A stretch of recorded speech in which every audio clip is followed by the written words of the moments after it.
9:13 a.m., Caribbean Sea. The sun had already climbed high above the horizon, spreading a sharp, clean light across the calm blue water as the U.S. aircraft carrier continued its steady course through international waters. Visibility stretched beyond 15 nautical miles. The sea was quiet, the conditions nearly perfect.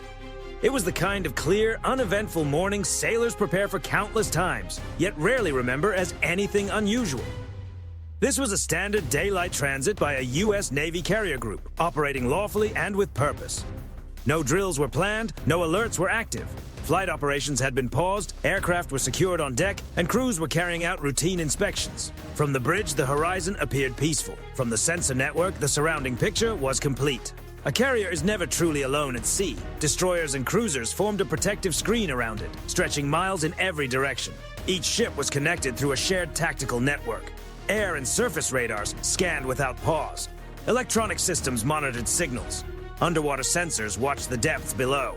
Every stream of information flowed into the Combat Information Center, the CIC, where watch teams tracked, classified, and recorded everything that moved. At 9:16 a.m., the surface picture looked normal. Merchant ships followed predictable routes. Regional patrol craft kept their distance. Fishing boats moved slowly near the edges of known lanes. Nothing seemed out of place. Then, near the outer edge of the radar display, a small group of contacts appeared. 6 surface vessels loosely arranged and moving at moderate speed. At first, there was nothing remarkable about them. By 9:18 a.m., the watch team began narrowing down the details. Hull size, wake length, signal profile. Venezuelan naval vessels. Still routine. Still lawful. Still far away.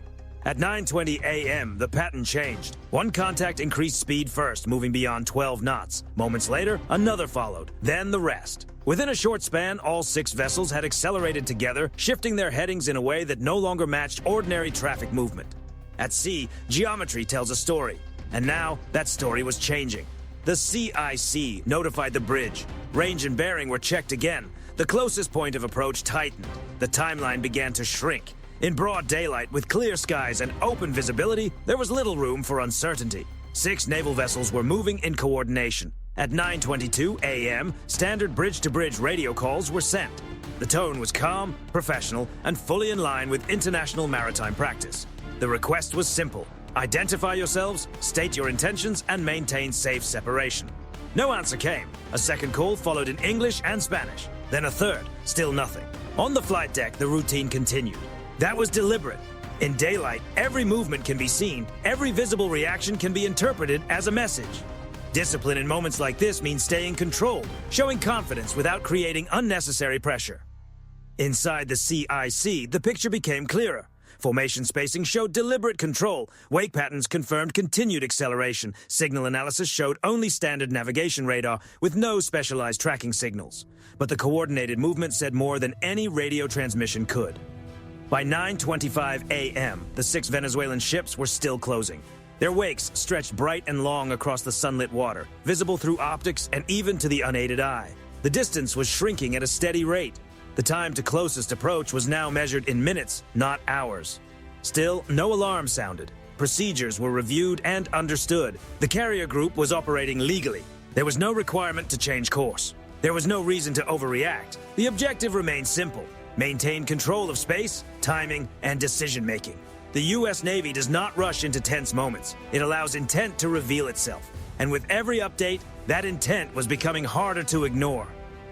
Daylight removed the usual excuses. There were no shadows, no bad weather, no darkness to blur what was happening. 6 naval vessels were moving quickly, together, toward a U.S. aircraft carrier in international waters. Every sailor on board understood the importance of the moment, not because of what had already happened, but because of what had not happened yet. The next few minutes would matter. 9:26 a.m., Caribbean Sea. By mid-morning, the situation had moved beyond routine observation and into controlled tension. On the radar screens inside the Combat Information Center, the 6 Venezuelan naval vessels were no longer just distant contacts at the edge of the display. Their speed had settled above 20 knots, far beyond a normal patrol pace, and their headings were now clearly moving toward the same point. With calm seas, bright daylight, and open visibility, there was little room for misunderstanding. This was not random movement. It was a planned maneuver. The range rings kept tightening. At 9:27 a.m., two of the vessels were projected to pass within 5 nautical miles, and that distance was still decreasing. Track history confirmed that the acceleration had been synchronized. No delay, no hesitation. The ships were moving as if they were following one coordinated directive. This was formation movement, not chance. The bridge received updates in real time. Standard procedures continued exactly as required. Another bridge-to-bridge radio call was sent, more direct than before, but still calm and professional. The message repeated that the carrier was operating legally in international waters and requested course clarification to ensure safe separation. Again, there was no response. On the flight deck, sunlight reflected off parked aircraft and the dark, non-skid surface as crews continued their routine work. No aircraft were repositioned, no warning signals were activated. That calm was intentional. In a daylight encounter, posture can speak louder than any radio message. A carrier that remains steady sends a clear signal. The situation is being handled. Inside the CIC, watch teams followed every movement with precision. Wake angles were checked. Closing speed was recalculated again and again. The surface picture refreshed every few seconds, each update narrowing the space for error. At sea, tense moments rarely appear all at once. They build through numbers, distance, speed, and timing.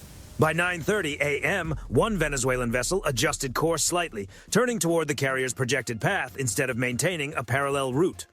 Another made a similar adjustment from a different bearing. The remaining ships held their speed, keeping a loose but disciplined arc. This was pressure created through positioning. The officer of the deck reviewed the rules of engagement once more. No legal threshold had been crossed. No advanced tracking signals were detected. No clear hostile action had taken place. But silence, speed, and proximity can create uncertainty even without a direct statement. The main concern was not immediate action. It was miscalculation. At 9:33 a.m., the CIC reported visual confirmation. Optical teams focused high-resolution cameras on the approaching ships. In the bright Caribbean sun, hull markings, deck activity, and sensor arrays were clearly visible. Personnel could be seen topside. No outward-directed systems were observed, though movement near forward deck equipment was noted and logged. Everything was recorded. Another radio call was transmitted, shorter this time. Clear, direct, professional, still nothing. The distance kept shrinking. At 9:35 a.m., the nearest Venezuelan vessel crossed inside 4 nautical miles. From the carrier's bridge wing, its wake was now plainly visible. Long white trails stretched across the water behind it, bright under the morning sun, marking each line of approach. No course change followed. Inside the CIC, the atmosphere was controlled but focused. Voices stayed even. Reports stayed short. No one rushed. No one guessed. Every action was measured. The U.S. Navy does not react on impulse. It responds to evidence. By 9:38 a.m., all 6 vessels were inside a tightening envelope. Their formation had compressed. Their speeds remained steady. Their headings stayed fixed. The continued lack of communication had become part of the situation itself. This was no longer simple shadowing. The bridge and CIC stayed in constant coordination, confirming that the carrier group would maintain course and speed. Changing direction could create confusion. Holding steady preserved clarity. And in daylight, clarity is power. At 9:40 a.m., the margin for error had become noticeably smaller. Every maneuver mattered. Every degree of rudder, every knot of speed, every silent choice carried weight. One wrong move by either side could turn close proximity into something far more complicated.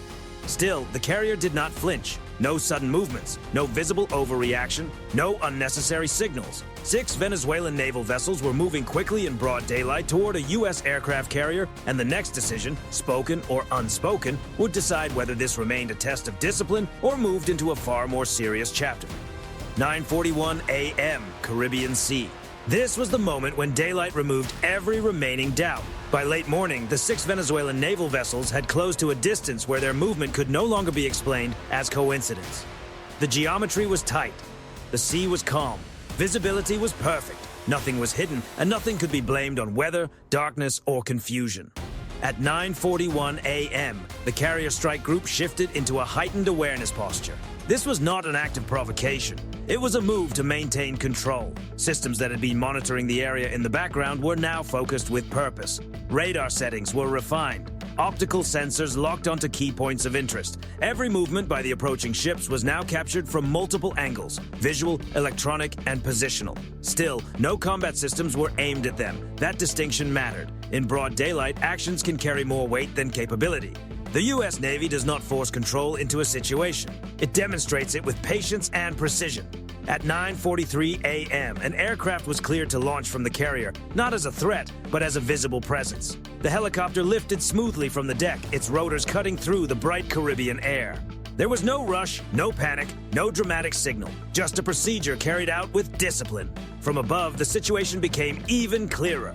At altitude, the helicopter's sensors provided an open, unobstructed view of the Venezuelan formation.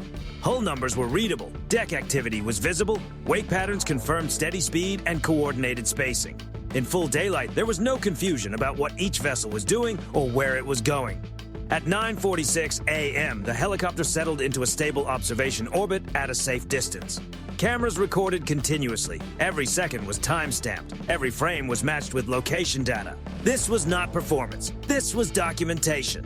Back inside the CIC, information flowed steadily and calmly. Visual feeds matched radar tracks. Electronic monitoring continued to watch for signals. There were still no specialized targeting tones, no guidance-relayed missions, but the overall picture was clear. 6 naval vessels moving quickly, closing distance without communication, applying pressure without openly crossing a line. At 9:48 a.m., a small change appeared. One Venezuelan ship adjusted speed just enough to be noticed.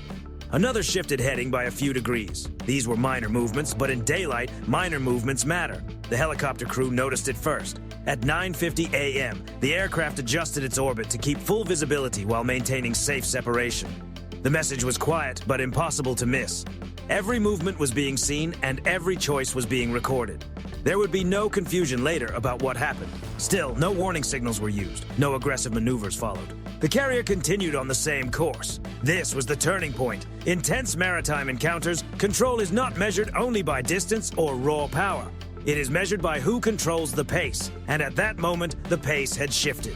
By 9:52 a.m., the Venezuelan formation no longer looked as firm as before. Spacing began to loosen. Speeds varied slightly. The synchronized pressure that had defined the earlier approach started to weaken under constant observation.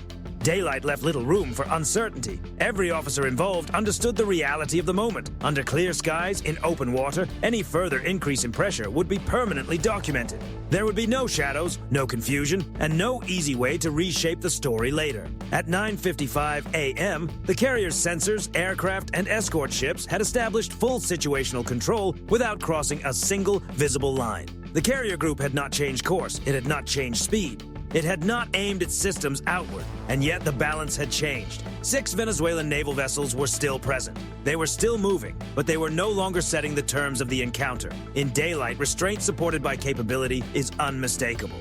The message had been delivered without dramatic words through control of space, timing, and visibility.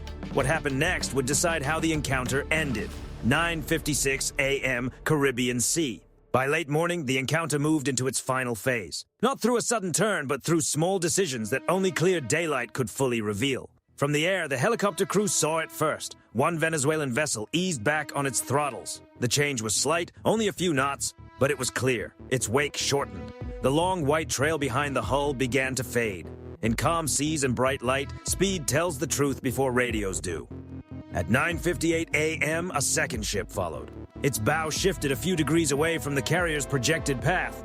It was not a full withdrawal, not yet, but it was no longer a direct approach. The remaining vessels held position as the formation began to loosen under observation. Inside the Combat Information Center, the update moved calmly through the chain of command. No raised voices, no sudden orders. The carrier maintained its course and speed exactly as it had from the moment the first contacts appeared. That consistency mattered. At 10 a.m., the first radio transmission finally came through. The voice was controlled, formal, and noticeably different from the silence that had defined the previous half hour. The message stayed vague. It referred to routine patrol activity and proximity to Venezuelan waters. There was no direct challenge and no demand, but the transmission itself marked a clear change. Communication had returned. The U.S. Navy's response was immediate, calm, and precise. The carrier identified itself, reaffirmed that it was operating lawfully in international waters, and stated that the movements around it were being recorded. There was no dramatic language, no pressure, just clarity. By 10:02 a.m., the shift was visible across the surface picture. The Venezuelan vessels were no longer advancing as one coordinated group. Their speeds began to differ. The spacing between them widened. Their headings separated just enough to show disengagement without openly saying it. From the bridge, sailors could see more than wakes and hulls now. They could see the pressure fading. In full daylight, there was no way to hide it. At 10:05 a.m., the helicopter completed one final wide orbit, keeping visual watch while slowly increasing distance. Its cameras continued recording until the separation had moved well beyond the area of concern. Then the aircraft turned back toward the carrier, its task complete. The carrier had never changed course. At 10:07 a.m., the closest Venezuelan vessel moved outside the most sensitive range. The time to closest approach increased, the risk decreased. The same geometry that had created tension earlier in the morning was now easing. This was not a dramatic ending. It was a disciplined resolution. By 10:10 a.m., the encounter had clearly cooled down. The Venezuelan naval vessels remained on radar and were still visible under the bright Caribbean sun. But their movements no longer suggested coordinated pressure. They had chosen distance over closeness, observation over confrontation. No sudden action followed. No alarms were heard. No course change was made. In daylight, everything had been seen, recorded, and preserved. Every acceleration, every heading change, every moment of silence had become part of a complete record. For the Carrier Strike Group, the mission had never changed. Presence, stability, and control. The U.S. Navy does not need to prove control through dramatic action. Sometimes control is shown through restraint so clear that it leaves no room for doubt. As the helicopter returned to the deck and the CIC shifted back toward routine monitoring, the sea ahead remained calm. The horizon was open. The carrier continued along its planned route exactly as it had before. 6 naval vessels chose to close distance at speed. Daylight had done its work. The message was unmistakable. Control does not require confrontation, and restraint, when supported by capability, can speak louder than any show of strength. 10:10 a.m., Caribbean Sea. With the encounter resolved, the Carrier Strike Group returned to its normal operational rhythm. But the importance of what had just happened did not disappear with distance. In broad daylight, 6 naval vessels had moved with clear pressure toward a U.S. aircraft carrier in international waters. And in that same daylight, they had chosen to pull back. That result was not accidental. It came from doctrine, discipline, and deliberate restraint. Modern naval standoffs rarely begin with dramatic action. They begin with geometry, timing, and silence. Analysts often describe this as gray zone pressure, actions designed to test limits without crossing a clear legal line. Speeds increase, distances shrink, radio channels go quiet. The goal is not open conflict. The goal is leverage. In moments like these, the most important question is not who moves first. It is who controls the pace. Throughout the encounter, the Carrier Strike Group did exactly that. It maintained course, it maintained speed, it maintained clarity. And in daylight, with calm seas and unrestricted visibility, those choices removed ambiguity. There was no room for confusion about intent, no shadows to misread, no uncertainty that could be explained away later. Every action from both sides was visible, measurable, and documented. This is where restraint becomes powerful. The U.S. Navy's rules of engagement are not limitations. They are instruments of control. They are designed to reduce the chance of miscalculation while preserving freedom of action. By refusing to respond impulsively, the Carrier Strike Group denied the other side the result it may have been trying to create. There was no dramatic moment to use for a political message. No overreaction to replay. No image of intimidation to shape into a narrative. Instead, the record showed something very different. Lawful presence, professional conduct, and full situational awareness. Daylight made that message stronger. In poor visibility or darkness, intent can be debated. In full sun, intent becomes visible. Wake patterns tell a story. Formation spacing does not happen by accident. Speed changes are not random. When the Venezuelan ships adjusted course and reduced speed, the shift was clear, not only to sensors, but to anyone watching with the naked eye. Just as important was what did not happen.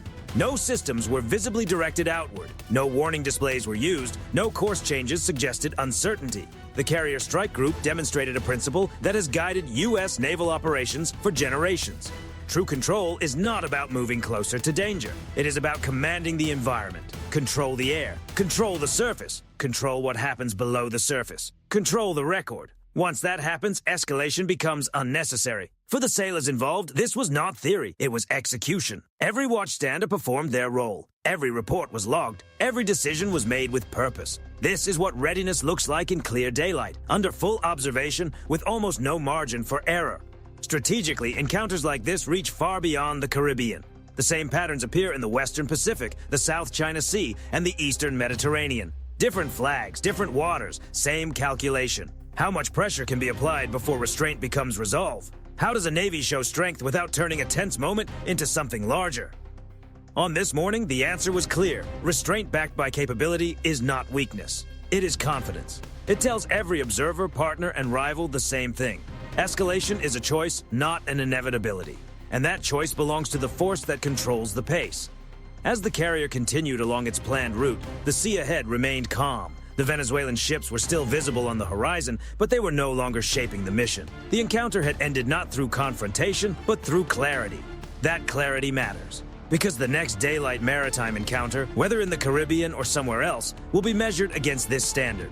Calm, measured, documented, controlled. So the question remains, and it is worth asking. Should the United States take a firmer approach during daylight maritime encounters like this? Or is restraint, when supported by overwhelming capability, still the strongest signal at sea? Share your thoughts in the comments. We read everyone. And if you value clear, fact-based analysis of real-world naval encounters, make sure you are subscribed. To support the channel directly, consider joining the fleet. Your support helps bring more professional maritime stories to the surface. Out here in full daylight, control speaks louder than force.